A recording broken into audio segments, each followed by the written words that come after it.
Dr. Rob Mitchell stood at the window of his temporary apartment near Nevsky Prospect, watching the early December snow fall across the golden domes and Baroque facades of St. Petersburg. At 50, the American architectural historian had come to Russia's cultural capital on a 2-year research fellowship, studying the preservation of 18th-century imperial buildings, but nothing in his academic preparation had readied him for the profound emotional transformation that awaited him in this city of palaces, canals, and endless cultural depth.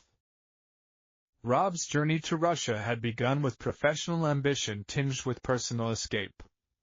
His marriage of 22 years had ended in an amicable but painful divorce when he and his ex-wife finally acknowledged that their shared academic careers had left no room for the emotional intimacy they had once hoped to build together. With their 2 children, now adults, pursuing their own careers, Rob had found himself alone in a Chicago suburb that felt increasingly empty and purposeless.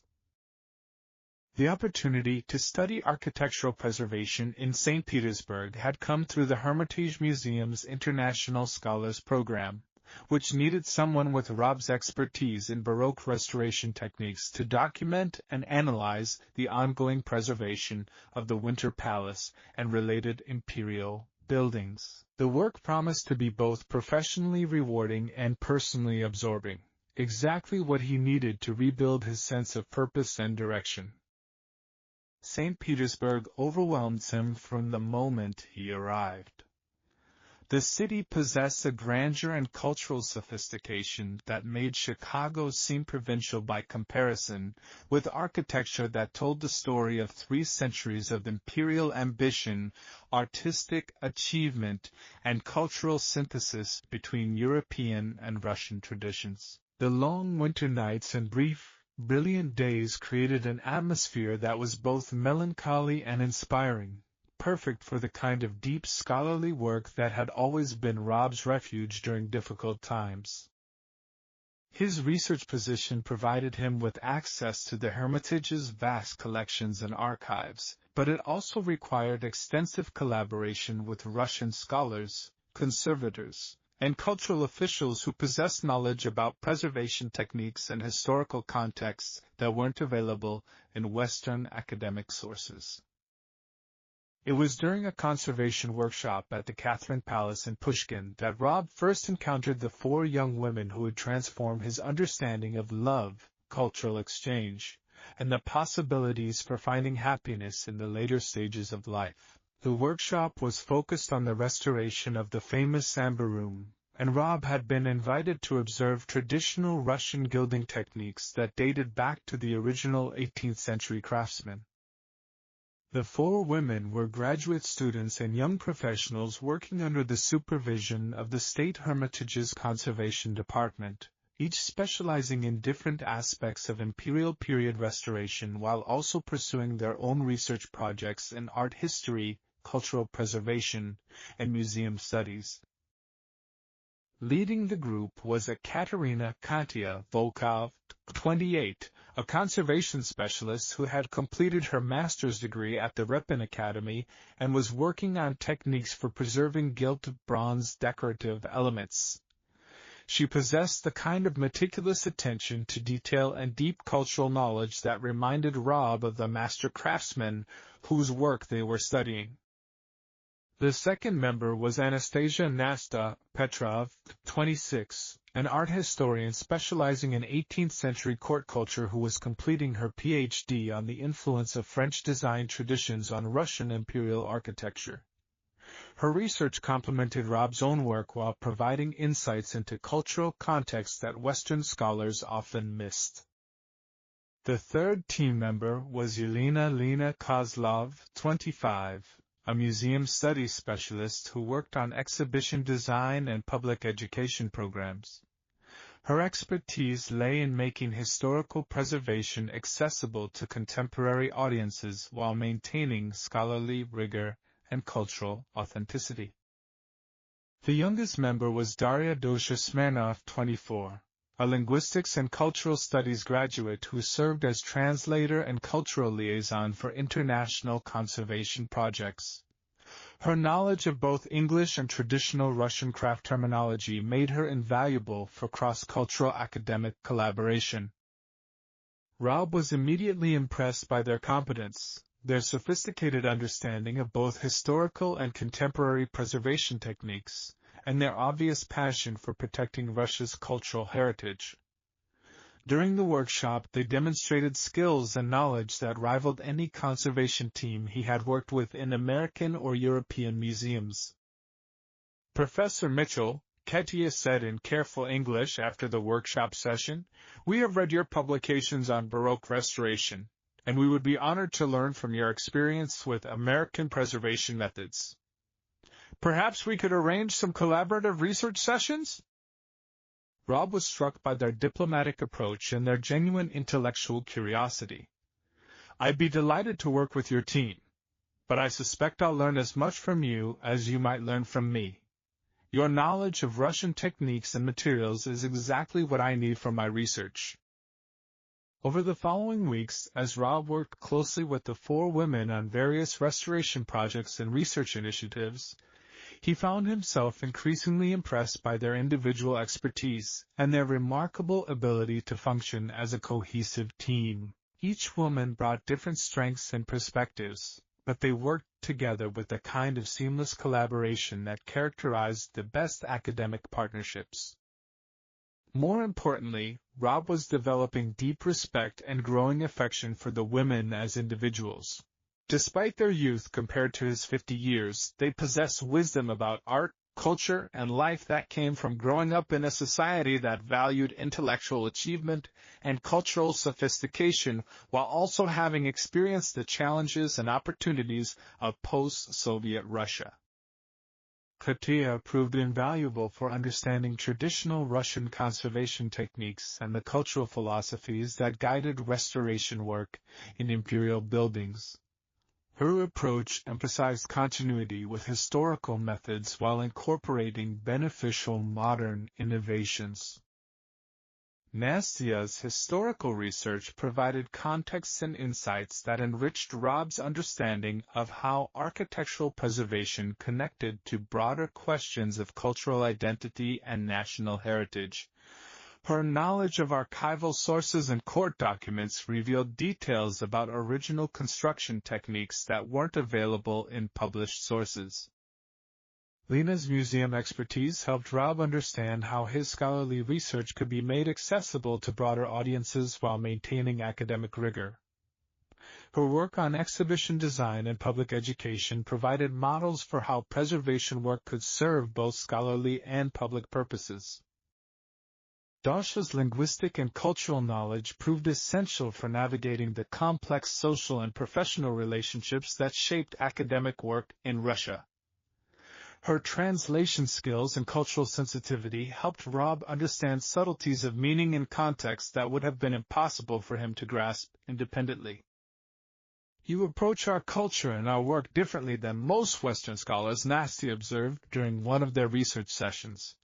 "Most want to apply their own methods without understanding Russian traditions. You seem genuinely interested in learning our approaches and integrating them with your own knowledge." As winter deepened and Rob's research progressed, his relationships with the four women deepened beyond professional collaboration. They began including him in cultural events, introducing him to St. Petersburg's vibrant intellectual and artistic communities, and gradually treating him as a friend and colleague rather than just a visiting foreign scholar. The turning point came during the celebration of Orthodox New Year, when the women invited Rob to participate in traditional celebrations that included elaborate feasts, cultural performances, and ceremonies that connected participants to both religious traditions and cultural heritage that had survived decades of Soviet suppression.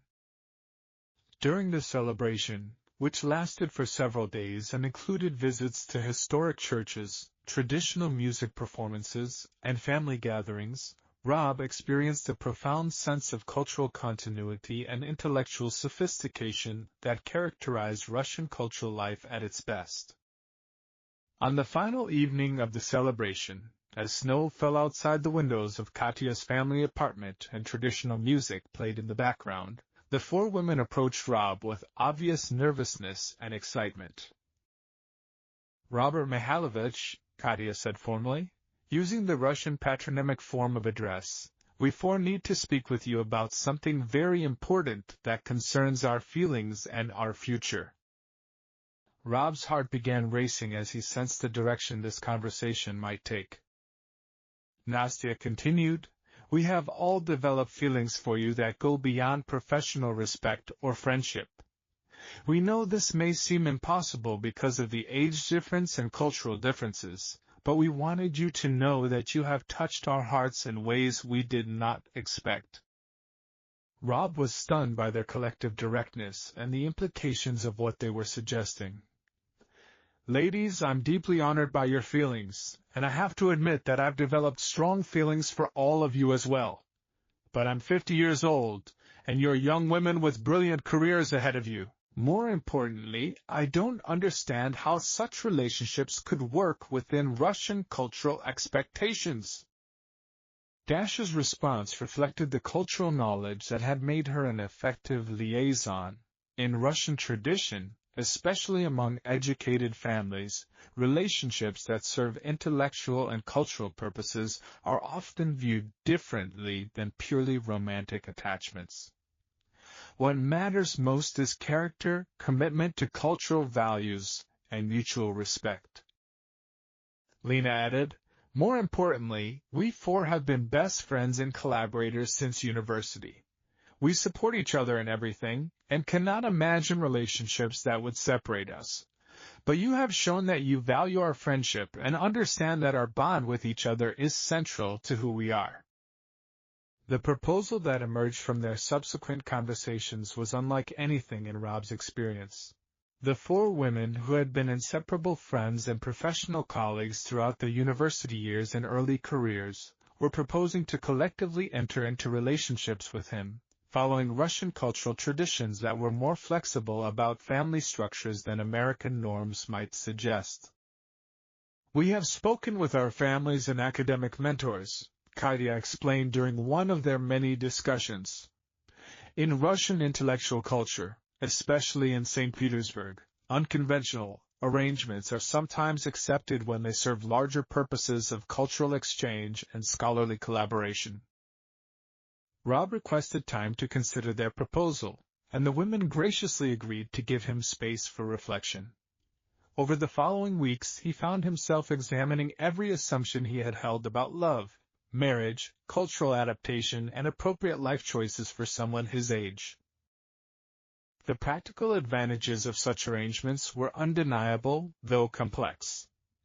The women's expertise and cultural connections would be invaluable for Rob's continued research in Russian architectural preservation. Their close bonds with each other meant they could provide mutual support and shared responsibilities that might make an unconventional family structure more viable. More importantly, Rob was beginning to understand that he had fallen in love not just with four remarkable individuals, but with their approach to intellectual life, their deep connection to Russian culture, and their vision of combining scholarly achievement with personal fulfillment. After 2 months of careful consideration and extensive discussions with each woman individually and as a group, Rob made the most significant decision of his personal life. He would extend his stay in Russia indefinitely and commit to building relationships with all four women, following Russian customs adapted for their unique circumstances.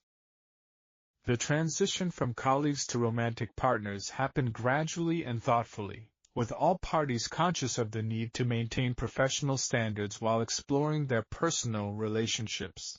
They established clear protocols for separating academic work from personal time while ensuring that their romantic relationships enhanced rather than compromised their scholarly collaboration. Their relationships became known within St. Petersburg's academic community when Rob moved from his temporary apartment to a larger space near the Hermitage that could accommodate their unconventional family structure. The response from the scholarly community was generally positive, St. Petersburg's intellectuals had always prided themselves on tolerating and even celebrating unconventional arrangements when they served cultural and intellectual purposes.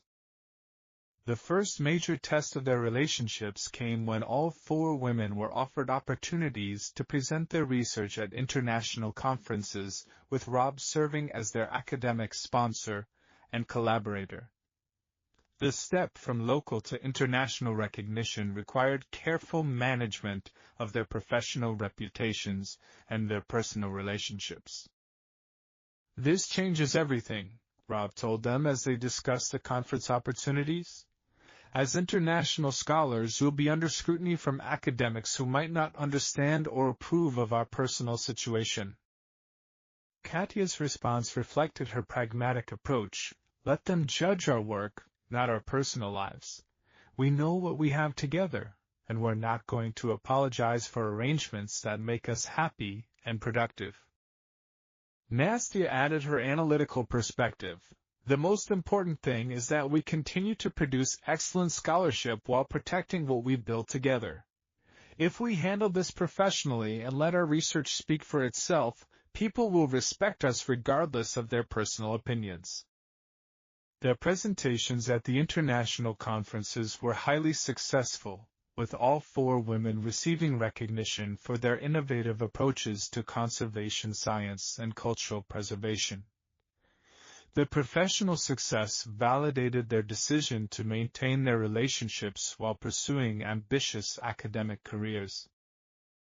The most surprising development came when Katya became pregnant 18 months after their relationships had become romantic, followed within 6 months by pregnancies for both Nastia and Lena. All three women had assumed they could balance academic careers with family responsibilities, and advances in Russian family support policies made it possible to plan for both professional achievement and motherhood.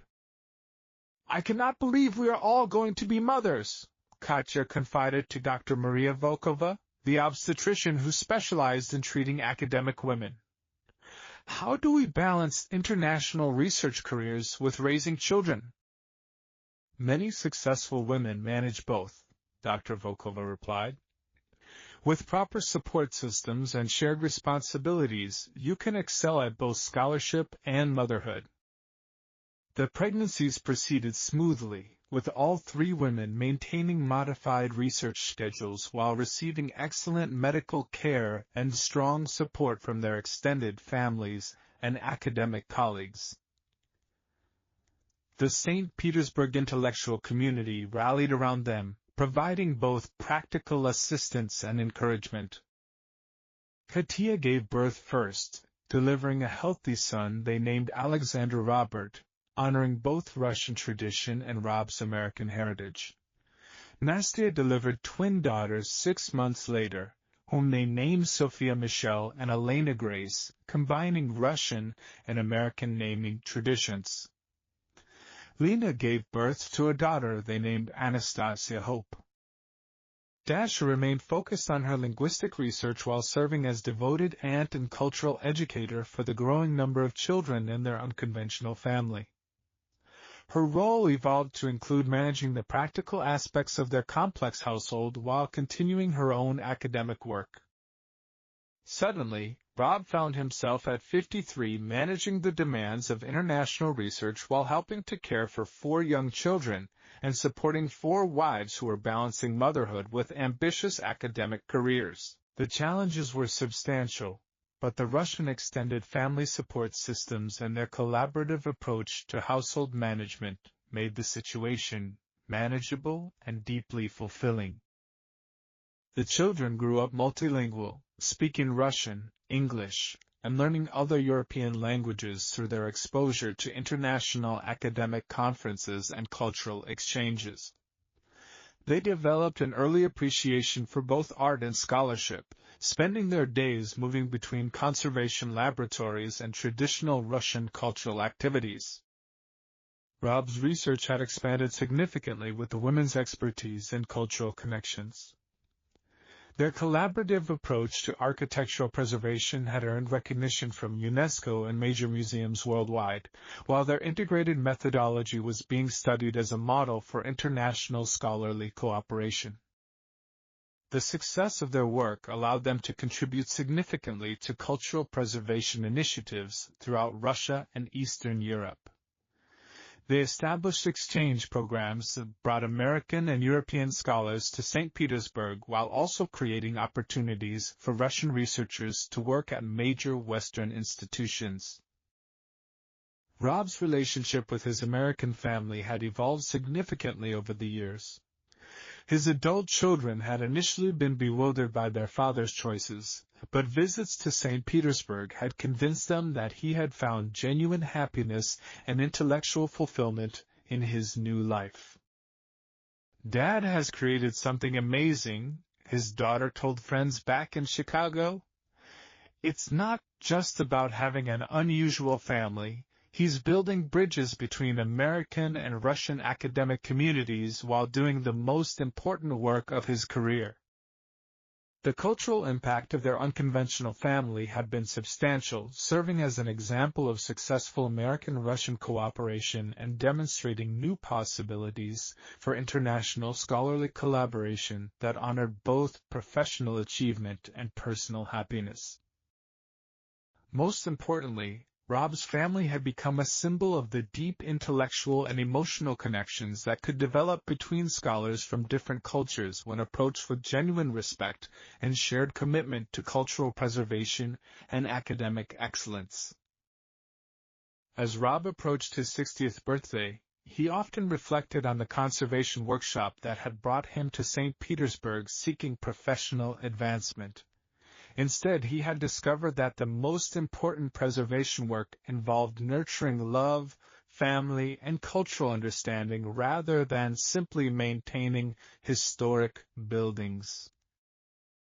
The children playing in their apartment near the Hermitage spoke languages that connected them to both American academic traditions and Russian cultural heritage. They moved between restoration laboratories and traditional Russian celebrations with equal comfort, embodying the successful fusion of cultural and intellectual traditions that their family represented.